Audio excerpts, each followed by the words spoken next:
So thank you for the invitation, and we'll start about some technical points about ethical issues linked to generative AI and its use in the education. So all is about imitation, and all starts with the famous paper of Alan Turing, Computing, Machinery and Intelligence, where he described the imitation game. So this definition which states until now, so an intelligent machine is in fact the one which imitates human abilities. So by human abilities, researchers starts by some simple abilities like diagnostic with the first expert system level or speech with ELISA, and the first systems were exactly like the human instinct. It was algorithm based on rules. But since we try to imitate all human capabilities, we try also to imitate learning, the learning process in human used by humans. And in this point, we try to imitate the supervised learning with teachers, the learning by ourselves, so the unsupervised learning, and learning by observation or trial and error. And this gives the reason of machine learning, and this was a subfield of artificial intelligence. And then we advance in machine learning by trying to imitate the whole brain, or human brain, by proposing the artificial neural networks. And with these tools, we really arrive to some interesting descriptive and predictive tasks like classification, regression, etc. And from this moment, we try such neural networks to boost creativity, a new thing that characterizes humans' creativity. So from 2013, we observe several techniques, new techniques like variational autoencoders, GANs, generative adversarial networks, transformers, GPT, diffusion models, and all these models are a combination of neural networks to imitate the human creativity. And we can distinguish in these models some techniques dedicated to generate text, chatbots, machine translations, and others to image, videos, and music, but all of these techniques are about creativity. So the generation of new data. And this is the fourth subfield of artificial intelligence, of course, generative AI. So generative AI is not limited to ChatGPT. The landscape is really huge, and this is not exhaustive slide, of course. And now, if we take a look about the generative AI market, it's about $66 billion by the end of this year, of course, and it will evolve to 1.3 trillion by 2032. And if we focus on the repartition by region, the top three countries using generative AI are Philippines, Singapore, and Canada, and the fourth is the United Arab Emirates. So we arrive to education. We haven't really general studies or stats about the use of generative AI in education, but we have something about the use of generative AI in US. So it's about 20% in teaching, and of course all the colleagues have widely presented the benefits of using generative AI for teachers and learners. But what is the impact of generative AI on learning and intellectual functions? So, as I said, the current available data is not sufficient to have real conclusions. But we can guess and we can go in this direction by intuition.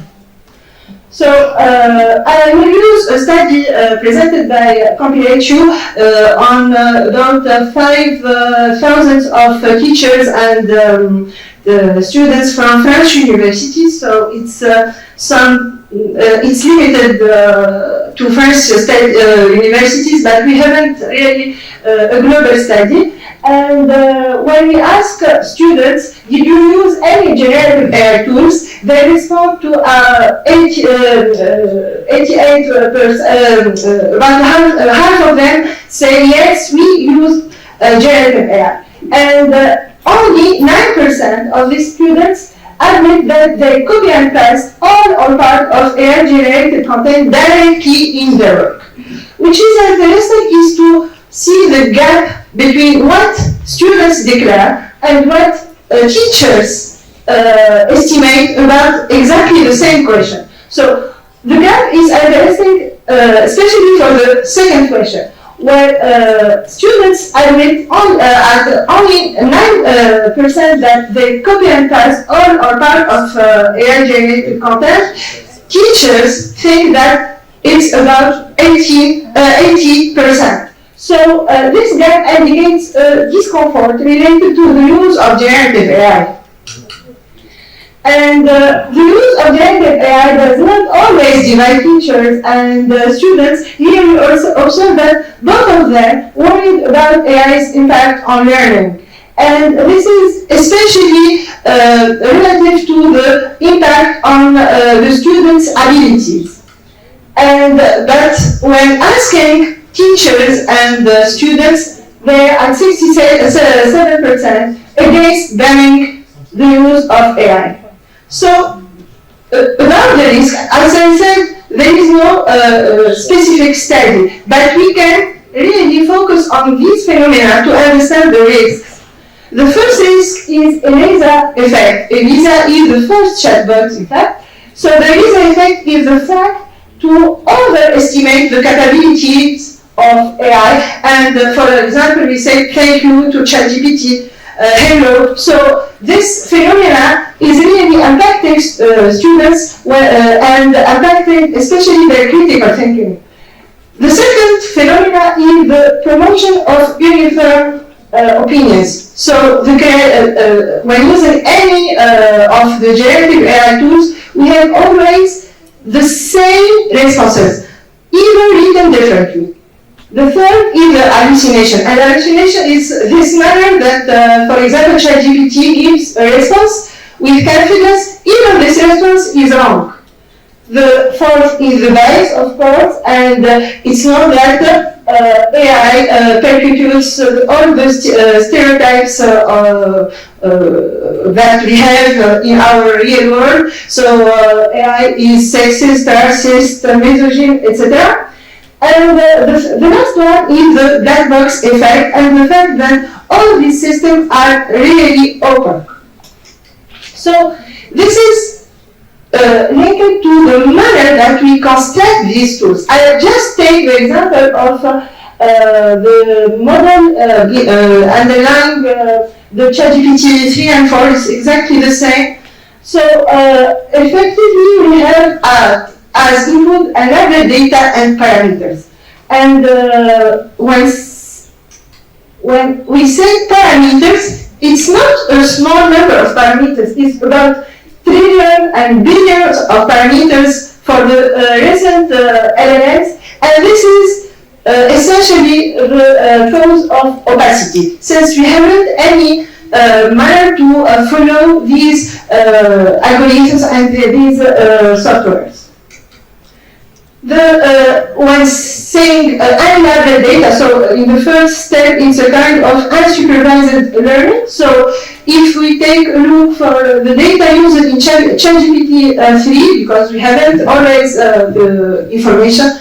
So this, in general, OpenAI, for example, does not declare what data they use. But for ChatGPT 3, we have 4 sources. The Kernel Code, the Web Text 2, a corpora of books and Wikipedia, but in the English language. So when training the model in the English language, of course we have a base towards the English culture.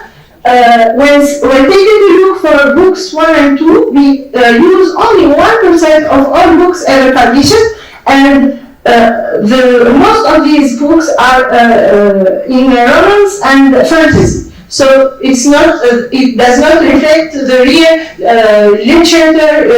literature existing in the world. And we observe that OpenAI gives a kind of a weight for each of these parts of the corpora. For example, web text 2 is expected from Reddit posts. Only those which are liked 3 times at least, and even this part is 22%. OpenAI gives 5 times and 5 times the weight of common color, which composes 60%. And all these weights are not explained, of course. So training the training data shape the outputs. This is clear, I think. And even we pass by a phase of tuning of the first generated model called base GPT model. This will not change anything about the behavior of the model. So about hallucination, in fact, the model does not understand neither the data, the input data, nor the responses. It's just a history of probabilities. So when the system gives a response with confidence, it gives the most probable response. That's it. Now, nowadays, I just present an example of the possible bias here with DALL-E, and here it's about how generative AI sees the world. And if we ask DALL-E, give me a appropriate photo of a person at social service, it will be an African person in most cases. And if we ask a projected person, it will be an European person, white person. And I think that our colleagues from Zagreb University this morning, they give a photo generated by DALL-E, I guess, about Tunisia, and it contains camels and mosque, I think, and it's exactly the same problem. Generative AI see Africa as, I don't know, Africa 100 years later. So now I arrive to the conclusion. So the decrease of fundamental cognitive abilities is essentially linked to critical thinking and another phenomenon called the process memory, where students feel that they have the information, that they remember only how to retrieve information. This is the gap. And when knowing that the World Economic Forum gives the critical thinking as one of the top 10 skills needed for humans, this is really an important point to focus. The second great point is about idealism. This is a new word. It's plagiarism with AI. So this word is not already in the official use, but plagiarism is the fact to use AI without declaring it. And 28% of students believe that it's less serious to cheat using AI than using content written by humans. And about professors, they think at high percent that believe that it is acceptable for students to generate a first draft with AI assistance. So the problem of AI journalism is really linked to the problem of copywriting. And there is a more important question: who owns the rights of AI-generated material? And this is linked to a story of a monkey, but I haven't enough time to explain it. But here we should know that US Copyright Office has basically stated that copyright is limited to humans. So even if we have great students that propose a new, they invent something and they want to register it, they should really define the part that and prove that they contribute more than the AI tool they use.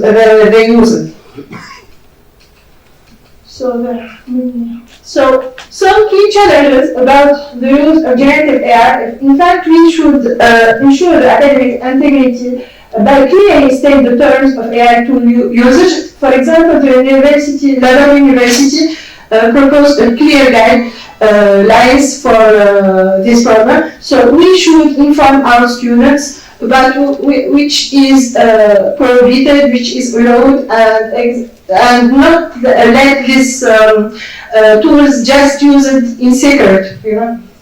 And we should also promote digital competence among teachers and students. Of course, we should ensure the pedagogical alignment, etc. And I think that this discussion about ethics of generative AI cannot be done apart. It's a part of the discussion about ethics for generative AI, which is a part of AI ethics with, for example, AI Act and the guidelines of ethics of AI proposed by the European Union, and which is a part of ethics. So the discussion should be coherent in this framework. Thank you.